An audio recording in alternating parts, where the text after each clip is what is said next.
ఇప్పుడు బ్రిటిష్ వాడు వచ్చాడు సార్, ఎందుకు వచ్చాడు చెప్పండి? ఇతరుల డబ్బులు దోచుకోవడానికి వచ్చాడు. వీళ్ళేమంటారు? మీకు సార్ బ్రిటిష్ వాళ్ళ దాకా పోతున్నారు. ఇప్పుడు కూడా ఇక్కడ ఇతరుల డబ్బులు దోచుకోవడానికే కదా నాయకులు, రాజకీయ నాయకులు, ఇదందరూ ప్రజల డబ్బులు దోచుకోవడానికి కదా సార్. ఎవడైనా సేవ చేయడానికి వస్తున్నాడా రాజకీయాల్లోకి? You show me one single person. ఎవరు లేదు. సో అక్కడ రాజులు ఇట్లా భ్రష్టులు అయిపోతారని చెప్పింది ఇది కరెక్టే కదా.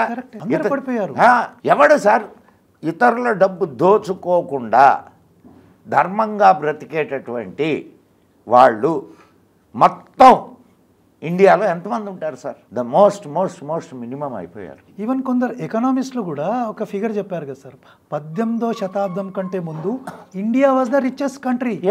33% ట్రేడ్ మన దగ్గర నుంచే. వరల్డ్ జీడిపిలో 33%. అవును. సో బ్రిటిష్ వాడి పరిస్థితి ఎట్లా ఉంది? వీళ్ళు అంటుంటారు సార్ క్రిస్టియన్లు ఈ మధ్యలో, బ్రిటిష్ వాడు వచ్చి మనకు నీతులు నేర్పాడు, మనకు మంచి నేర్పాడు, మనకు రైల్వేలు వేశాడు.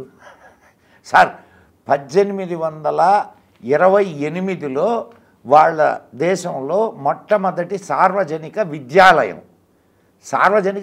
విశ్వవిద్యాలయం కాదు, సార్వజనిక విద్యాలయం 1828లో మొదలైంది. వాళ్ళేది మనకు నేర్పించేది. సో చెప్తుంటారు, మనకు ఆశ్చర్యం వేస్తుంది. ఇంగ్లాండ్లో పరిస్థితి ఎట్లుందో మీకు ఆల్రెడీ తెలుసు. 15వ శతాబ్దంలో ఇంగ్లాండ్ పరిస్థితి ఎట్లుంది అంటే ప్లేగు వ్యాధి, ప్లేగ్ వచ్చి లక్షల మంది చచ్చిపోయేటోళ్ళు. అవును. వాళ్ళ ట్రేడ్ కూడా లేదు, వ్యాపారాలు లేవు, ఫ్యాక్టరీలు లేవు, దోచుకోవడం ఎంతవరకు అంటే పైరేట్స్ అంటారు కదా సార్. ఇప్పుడు వీళ్ళు మిషనరీస్ పేరుతో ఇతర దేశాలకు వెళ్ళి చేసిందంతా అదే కదా సార్, దోచుకోవడం. ఇప్పుడు అమెరికా ఎక్కడిది సార్? 400 సంవత్సరాల క్రితం అమెరికా యాడ్ ఉండింది. అమెరికా ఎట్లా క్రియేట్ అయింది? అక్కడ ఈరోజు రెడ్ ఇండియన్స్ ఉన్నారా? రెడ్ ఇండియన్స్ అంతా క్లీన్ అవుట్ చేసింది ఎవరు? మయన్ కల్చర్ సార్ అది. అక్కడ ఉన్న మొత్తం నేటివ్స్ని చంపేశారు. సో ఇప్పుడు ఇక్కడ ఏదైతే చేస్తారని చెప్తున్నారో ఇదే వాళ్ళ గ్రంథంలో రాసింది సార్. నువ్వు దేశం మీద పడు, అక్కడ ఉన్నోళ్ళని చంపేయి, వాళ్ళ డబ్బులు దోచుకో, స్త్రీలను లోబర్చుకో, అదే కదా ఇది చేస్తారని మా గ్రంథాలు చెప్తున్నాయి. నువ్వు బుక్లో అదే రాసుకున్నావు, అదే చేసావు. ఇది చేస్తారు అని చెప్పి మన గ్రంథాల్లో రాశాయి. అవును, ఇది చెయ్యండి అని వాళ్ళ గ్రంథాల్లో రాసింది. ఇంకోటి ఆ గ్రంథాన్ని క్రియేట్ చేసి ఇచ్చింది కూడా ఈ మాయావి శక్తి, మాయాశక్తి. సో వాళ్ళ మతం మూలాలన్నీ మన దగ్గర ఉన్నాయి. మీరు చెప్పినట్టు జోక్ ఏంటంటే మీ వేదాలలో మా దేవుడు, మీ దేవుడు ఎట్లుంటాడురా? అసలు నీ నెవర్ ఎగ్జిస్టెడ్. యెహోవా ఉన్నట్టు ఏ ప్రూఫ్ లేదు. ఆదాము, అవ్వలు, మోషే, నోవా, యేసు, పాలు, 12 మంది శిష్యులు ఎవ్వరున్నట్టు కూడా ఆధారం లేదు. అంటే కలిపురుషుడు ఎంత తెలివిగా ఈ క్యారెక్టర్స్ని క్రియేట్ చేసి మతాన్ని సృష్టించాడో అర్థం చేసుకోండి సార్ మీరు. ఇదంతా కలిపురుషుడి నాటకం. కలిపురుషుడికి పవర్ ఇచ్చింది ఎవరు? విష్ణుమూర్తి. అంటే కలియుగం వస్తే ఏమేం చెయ్యాలో మొత్తం పర్మిషన్ విష్ణువు దగ్గర తీసుకున్నారు సార్. మీరు ఇప్పుడు ఇందాక మనం అనుకున్నాం కదా, పరమపురుషుడు ఆయన. వీళ్ళంతా ఏ సమయానికి ఏమేమి చేయాలో నిర్ణయించి ఆయనే పంపిస్తాడు. ఆ సమయంలో కూడా ఎవరైతే ధర్మాన్ని తప్పకుండా ఇది చేయకుండా ఉంటారో వాళ్ళు ఒక్కరు మాత్రమే రక్షింపబడతారు. అంతే. ఇప్పుడు లాస్ట్ రాబోయేటటువంటి కల్కి పురాణంలో ఇదే ఎవడైతే అసలైన దాన్ని పట్టుకుంటాడో వాడు మాత్రమే మిగులుతాడు. ఇన్ఫ్యాక్ట్ మనకు భాగవతంలో వెళ్తే సార్ అసలు ఎంత డీటెయిల్స్ ఉన్నాయంటే ఇది చూసిన తర్వాత Bhagavatam was a turning point for me.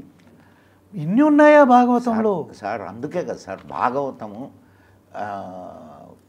ఇంకా దాన్ని ఇప్పుడు మన అదృష్టం, ప్రత్యేకంగా తెలుగు వాళ్ళ అదృష్టం ఏంటంటే పోతన చాలా అద్భుతంగా దాన్ని తినింగించాడు సార్. తెలుగులో చాలా అద్భుతంగా భాగవతం నిలబడ్డ. ఇప్పుడు రామాయణాలు రాశారు, మహాభారతం రాశారు, నన్నయ తెక్కన ఎర్ర ప్రగడ. కానీ భాగవతం ప్రాచుర్యం పొందినంతగా ఇవి ప్రాచుర్యం పొందల. అవును, చాలా సులువైనటువంటి పద్యాలతో తెలుగు వాళ్ళకి అందించాడు. పలికెడిది భాగవతమట, పలికించడు విభుండు రామభద్రుండట, నే పలికిన భవహరమగునట, పలికెద వేరుండుగా పలుకగనేలా అంటాడు. నా అదృష్టం ఏంటంటే 400 పద్యాలు నేర్చుకునే అవకాశం దొరికింది నాకు భాగవతంలో. సో అయితే కలియుగంలో మరి కరిపురుషుడు పనిచేస్తున్నాడు కదా, ఇది ధర్మాన్ని భ్రష్టం చేస్తున్నాడు, కానీ హిందూ ధర్మాన్ని తగ్గిస్తే మరి దేవుడు ఏం చేస్తున్నాడు? ఆ క్వశ్చన్ రావాలి. అయితే మీరు ఒకటి గమనించండి సార్, కలిపురుషుడు ఇన్ని మ్లేచ్ఛ మతాల్ని పుట్టించాడు కదా, ఒక్క మ్లేచ్ఛ మతంలో కూడా సిద్ధాంతం స్ట్రాంగ్ ఉండదు చూడండి. అంటే కలిపురుషుడు తన ధర్మాన్ని నిర్వహిస్తున్నా కూడా ఆ మతాలలో గట్టి సిద్ధాంతాన్ని ఒక్కదాన్ని పెట్టలేదు. మీరు బైబిల్ని ప్రశ్నించారనుకోండి కూలిపోతుంది. ఏదైనా అంతే సార్, ఏదైనా అంతే, ఏ మతాన్నైనా ఏదైనా మీరు. ఇన్ఫ్యాక్ట్ ఇంకోటి కూడా చెప్తాను సార్, బౌద్ధులు ఆదిశంకరుల చేతిలో దారుణంగా ఓడిపోయారు. ఎందుకంటే బౌద్ధ సిద్ధాంతం కూడా వీకే. సార్ ఒక చిన్న విషయం సార్, ఇప్పుడు మీరు గమనిస్తే మొత్తం ప్రపంచవ్యాప్తంగా ఈరోజు అందరూ మళ్ళా సనాతన ధర్మం వైపు మళ్ళుతున్నారు. సో మళ్ళా రివైవింగ్ స్టార్ట్ అయింది. కాబట్టి సార్ ఈ ధర్మం చావులేని ధర్మం సార్.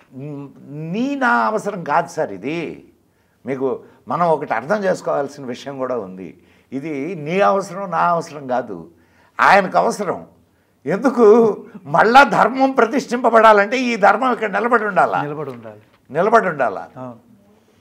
కాబట్టి ఆయన కాపాడుకుంటాడు, మనం ఓన్లీ పావులం.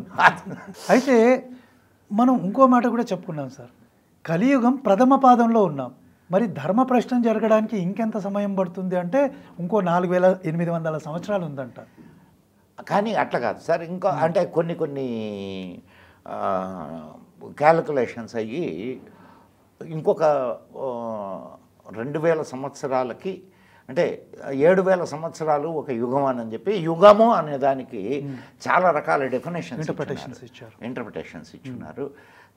సరే, ఏది ఏమైనా we have to bear the things, but the things are short.